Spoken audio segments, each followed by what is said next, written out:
A'udhu billahi minash shaitanir rajim. Bismillahir rahmanir rahim.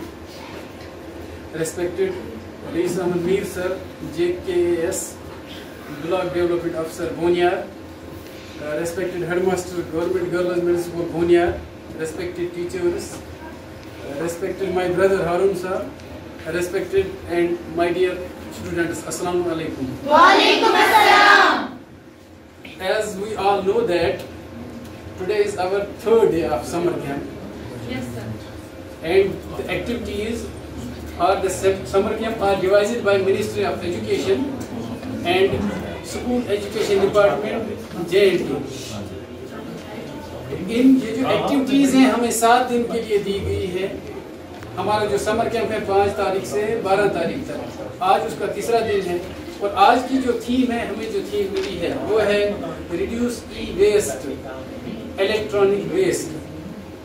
हमारे घरों में हम देखते हैं या हमारे नेबरहुड में या जहाँ पर आप पढ़ते हो, अपने जैसे आप पढ़ते हो, मेरा ऑफिस है, तो हम देखते हैं हम इलेक्ट्रॉनिक जो गैजेट्स होते हैं उनका इस्तेमाल करते हैं अपने घरों में भी। मुझे लगता है हमारे घरों में ज़्यादा इस्तेमाल होता है इलेक्ट्रॉनिक गैजेट्स का। और जब वो कभी कभी ख़राब हो जाते हैं तब हम क्या करते हैं, हम प्रेफर करते हैं कि वन टाइम यूज़ करके उसको फेंक दें। तो अगर आपको कभी ऐसा लगे कि अब ये काम की चीज़ नहीं है, कोई इलेक्ट्रॉनिक चीज़ हमारे काम की नहीं, ज़्यादा डिपेंडेंसी हो गई है इस पे इलेक्ट्रॉनिक गैजेट्स पे जिसको बोलते हैं, स्मार्टफोन्स हो गए, हमारे लैपटॉप्स हो गए, कंप्यूटर्स हो गए, इवन घर पे लगी और भी कोई इलेक्ट्रॉनिक डिवाइसेस, जो हमारे एसीज लगे होते हैं घर पे। यहाँ तो इतने कश्मीर में यूज़ नहीं होते, जम्मू डिवीज़न में बहुत होते हैं एसी, उससे भी वो CFCs निकलते हैं जिसको क्लोरोफ्लोरोकार्बन्स बोलते हैं। वो ग्लोबल वार्मिंग का one of the prime cause है, मतलब मेन कॉज है। तो जो ये हम न्यूज़ में सुनते हैं ना, daily day to day news में ग्लोबल वार्मिंग हो रही है, ये हो रहा है, ये सच है। देखिए आप मोस्टली देखिए आजकल इस बार हमें स्नोफॉल कितनी लेट हुई, तो सबने एक्सपीरियंस किया ना, फेब में आके स्नोफॉल हुई। तो कहीं ना कहीं ये जो वेदर क्लाइमेट पे इम्पैक्ट तो हो ही रहा है ना इन चीज़ों का।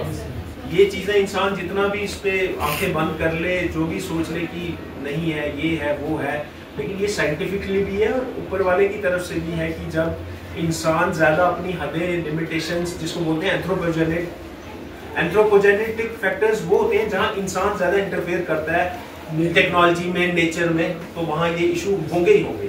आप देखिए दुनिया भर में कहीं साइक्लोन्स आ रहे हैं, कहीं टॉर्नेडोज आ रहे हैं, कहीं कोई और चीज़ आ रही है, अर्थक्वेक्स आ रहे हैं।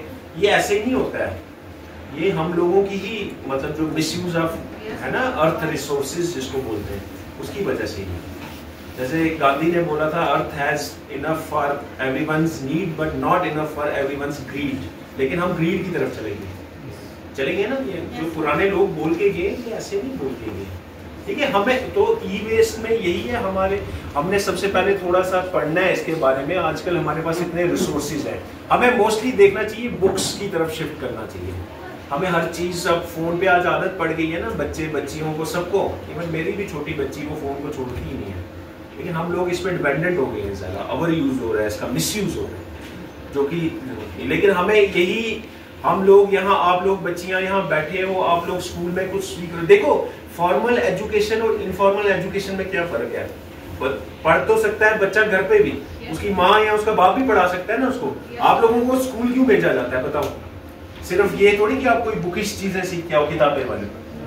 बच्चा जब आके एक असेंबली में खड़ा होता है ना, तो फिर भी बहुत डिसिप्लिन सीखता है। सीखता है कि नहीं? लाइन में कैसे खड़े होना है, आपके शूज क्लीन होने चाहिए, आपकी यूनिफॉर्म क्लीन होनी चाहिए, है कि नहीं? कोई भी चीज फॉर दैट मैटर। हमारे टाइम पे ये होता था कि अपने नेल्स दिखाओ, नेल साफ है कि नहीं, सब कुछ। देखो school it is an hub for discipline.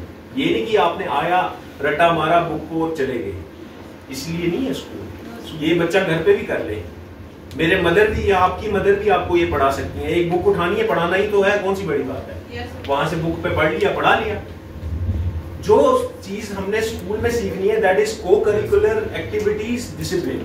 आज आपको ये लेक्चर्स या ये वीक जो चल रहा है, ये को करिकुलर में आ रहा है आपके, इन्वायरमेंटल फ्रेंडली। आपने सीखना है कि ये तो आपकी जो फॉर्मल एजुकेशन, बेसिक एजुकेशन, जो नॉर्मल डेज में एजुकेशन आपकी चलती है, उसके अलावा एक अलग चीज है। स्पोर्ट्स सिखाते हैं, स्पोर्ट्स से इंसान कितना कुछ सीखता है। इंसान टीम वर्क सीखता है, लीडरशिप सीखता है ना, डिसिप्लिन सीखता है।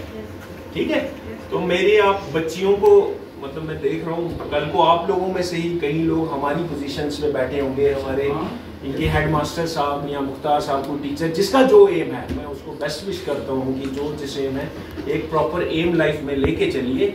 लेकिन साथ साथ इंसान को ये भी देखना है कि मेरे आगे पीछे क्या हो रहा है। देखिए आज वो टाइम है, मैं आपको बताऊँ, आप बच्चियाँ हो, अभी छोटी एज ग्रुप में हो, जब आप थोड़े बड़े हो जाओगे विद एज ही इंसान का थोड़ा दिमाग बढ़ता है, थोड़ा कॉन्शियसनेस बढ़ता है। आप देखोगे कि अपने आसपास की सराउंडिंग्स को समझना भी कितना ज़रूरी था, ठीक है ना। यही आपको, इसीलिए कल हमें मैंने मुख्तार साहब के साथ बात करके इसमें हमने एक ड्राइव भी रखी है जिसमें हम थोड़ा सा देखेंगे कहाँ कहाँ हमारा। तू शाहीन है, परवाज है काम तेरा, तेरे आगे जहाँ और भी है।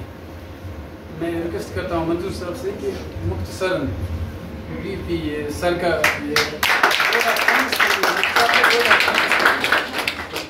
बिस्मिल्लाहिर्रहमानिर्रहीम। वीडियो साहब, आप यहाँ आए, मैं आपको बहुत शुक्रिया अदा करता हूँ। आपने बहुत कीमती नसीहत, कीमती वर्ड हमारे बच्चों को कहे। मुझे मैं देख के बच्चे याद रखेंगे और बच्चे इन पर अमल करेंगे। मैं स्कूल की तरफ से कुछ चंद बातें आपको बताना चाहता हूँ। फर्स्ट ऑफ ऑल मैं आपको ये बताऊँ कि ये मैंने आपको अंदर भी बताया था कि बुनियाद से चौटाली तक हमारा गर्ल्स एक